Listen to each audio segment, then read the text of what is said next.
Now, I have talked obviously at length, even in just the last few days, about Donald Trump's failing mental health. And as I've said, the foreign media, international media, is doing a phenomenal job of talking about it. US media, on the other hand, they've been a little slow, much like Trump himself. So, maybe there's a correlation there, but I don't know. But here's the thing.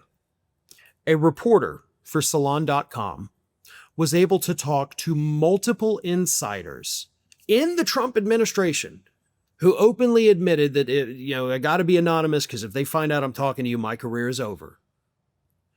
But multiple sources inside Trump's White House confirmed to this Salon.com reporter, Brian Karam, that we see signs of his mental decline. And it's signs that most of the rest of the media, aside from mental health professionals, are not talking about.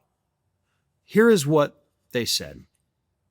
First and foremost, he doesn't have the stamina to do the job anymore. Trump hasn't shown up in the Oval Office on a Monday for the past month. So he doesn't work on Mondays anymore, this source confirmed. The source added, I'd lose my job if I talked about this publicly, or worse. But Trump doesn't work on Mondays. That must be nice, right? But he's not going into the Oval Office. He's usually not even in D.C. He's either golfing in Florida, New Jersey, or Virginia, according to the source. But he does not work on Mondays. I don't think he's in good physical health, according to the source.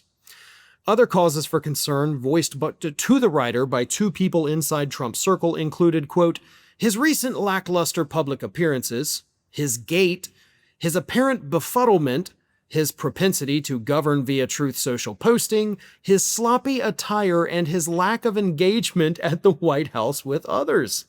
His sanity looks gone. And that doesn't bode well for the country, since there's absolutely no chance the sycophants in his cabinet will invoke the 25th Amendment, Karam concludes.